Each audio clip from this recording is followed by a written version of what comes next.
Hello there and welcome to another live chapter reading for Itsy Bitsy Book Bits. Today I shall be reading from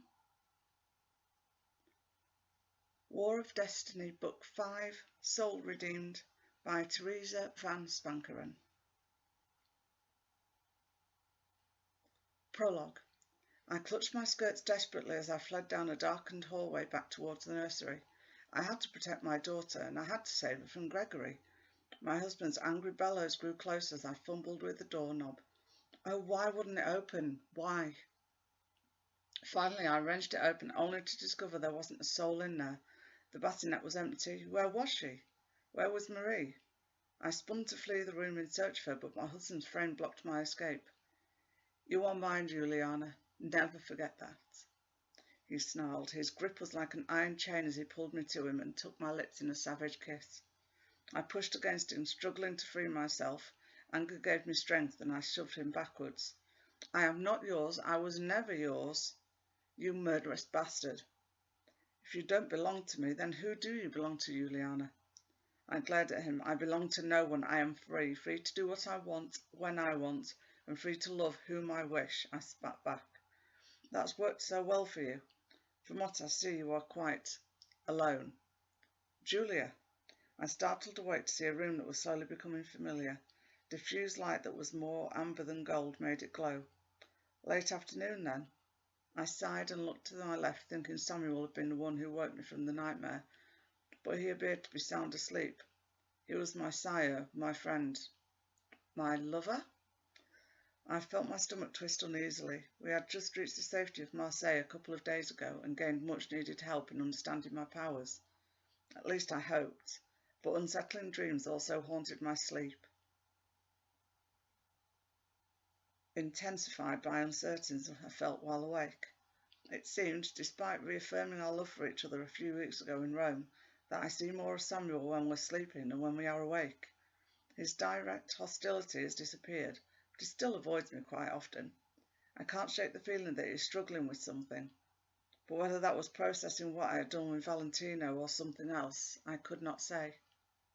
Quickly, I sought to distract myself by thinking of what woke me. I had sworn I'd heard my name called, but obviously it hadn't been Samuel. Was someone else awake in the house? I carefully slid out of bed so I didn't wake him and walked out to the sitting room. I didn't see or hear anyone else moving around. Even Stephen was still asleep. My breath caught in my throat as another possibility of who woke me crossed my mind. I had just started taking instruction on my ability to see the dead from members of Marseilles' group. But did it already pay off? Could it be? Adam? I whispered. I focused on the power and waited. The shadows lengthened and silence answered me. Maybe hearing my name had just been part of the dream. I headed back to bed. Chapter 1. I stood in the yard with my eyes closed as I called out the names I had been instructed to. Among them were the names of Adam, my dead soulmate, as well as Valerie, Samuel's teacher. The other names weren't ones I recognised. Just as in the two times previous, when I opened my eyes, no one was there except Adrian and Diana. Why isn't this working? I growled. Why is it that the dead can show up any time I want, but I'm unable to call them when I want them to appear? Adrian laughed. They have their own time schedule. They'll come when it's convenient for them. Diana sighed and replied, I've never met someone so impatient to force a new power, Julia. The skill to have a spirit appear to you seconds after you call them is still years out of your reach. I scolded, isn't there any way to make it happen sooner? She shook her head, sending long blonde hair flying in every direction. So impatient, she repeated. Adrian nodded, but said, I can understand why she is. Having been ridiculed so much, she is just looking for a way to prove to the rest of the resistance that her ability is real. I nodded and bit my lip. I still doubt myself half the time. I've seen only the people I have personally known. Maybe it's because I don't have the full gift. Perhaps I'm only slightly gifted in it. My newest teachers from Elizabeth's group shook their heads. I could feel the power stir every time you attempt contact. You have the gift, Diane replied. I frowned. Are you sure you aren't just sensing my telepathic power? When I try? They looked at each other again. It's different. How can I explain? You stayed in Rome for a few months. Did you ever sense anything strange there? Adrian asked. When I touched one of the buildings, I could feel energy. Matthew told me it was very rare for a person to sense it. I hesitated and then whispered. I also thought I heard voices at the same time. It's energy on a different vibration, much like when you try to reach the other side. Diana and I are both a little more attuned to it, so we can tell when you use it. Adrian paused. Did you say voices? Yes, I replied nervously. Matthew couldn't hear them and didn't know what it meant. I couldn't make out what they were saying. There were too many voices to make out the words. Adrian grinned, his hazel eyes flashing with excitement. Oh, you most definitely have the gift, Julia. The voices you heard were spirits still attached to the city. In such an old and large city, it's no surprise you couldn't understand what they were saying. I smiled at them. You said you've seen this before. Many years before Samuel joined us, we had the pleasure of knowing 2 other vampires with gifts. One of them learnt to master their ability while living alongside us. Diana said he hadn't been able to command spirits to appear within hours until he was almost 2 centuries years old. I took in her words and sighed. I had hoped to be able to prove to the other high-ranking members of the Resistance that my power was real, but if the only other vampire they knew of who had the ability took 2 centuries to do so, how will I ever be able to prove it to the rest of the Resistance in just a few weeks? I'm not even sure half my ka-tet is convinced. Diana walked over to me and squeezed my shoulder, her blue eyes reflecting kindness. I said it took in 2 centuries before they appeared within hours. I didn't say they didn't answer at all. It just took longer at first. That is why we're having you try every night. By next month's meeting, someone should have answered. We can demonstrate it to our people then, Adrian replied. I nodded as we headed to the house. It makes sense, although I still wished it would happen sooner. Claudia looked up. How did it go?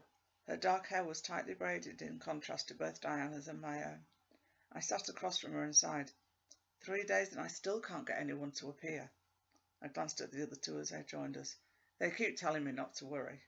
Claudia smiled. I remember how frustrating it was when a talent was just emerging. It's hard to keep your patience, but you have to remember they won't all flourish at once. I nodded and glanced around. I could hear the hum of 3 other voices elsewhere in the house, but otherwise it was quiet. Where is everyone? Damon and Jacob took Stephen out to see Marseilles. Matthew and Samantha went down to the water to train, Claudia replied. I gave her a quizzical look. Train? By the water? Your time is fortuitous in more than one way. Samantha is showing all the signs of being a fire elemental like Matthew. Who better to teach her than someone who's had centuries of practice? My curiosity was piqued. What sort of signs? Oh, the usual. Candles seeming to light themselves, a fire in the hearth that gets a little out of control when she gets angry, Claudia replied. I frowned, thinking. When Matthew and I had finally started talking again a few months ago, he had mentioned something about learning to refine his abilities. I hadn't seen him use fire in battle until just a few weeks ago. If he had all this experience, wouldn't I have seen it in battle more? He told me he was just learning to hone his abilities. Should he be teaching a new fire elemental? I asked out loud. I don't think Samantha has as strong a gift as Matthew does, but it's good she learns the basics, Diana said. I stared at them in confusion. Matthew was over 4 centuries older than I am. If he was just learning this, how could he have a stronger gift than she does? Are you sure about that? If he's just starting to learn to use it in battle, that doesn't sound like a strong gift considering his age. The 3 vampires from Elizabeth groups exchanged glances. Matthew's used it in battles before, but if you never saw it, it could be he deemed it too dangerous to try and use it. With a power like his, it's easy to accidentally hurt someone from your own side in a fight, Diana shrugged. Or to burn down a building, or the entire city around you. He won't use it unless there's minimal risk to those fighting alongside him, or he has no choice, Adrian added. I remember how I was burned when he freed me from the possessed hunter, yet I still found Matthew's choice of words odd. Why phrase it like that? Saying learning to refine my ability sounds like there's a loss of control or precision, which doesn't make sense to me. At their silence, I couldn't help thinking there was something more to this. something I was missing. Claudia was the one who answered.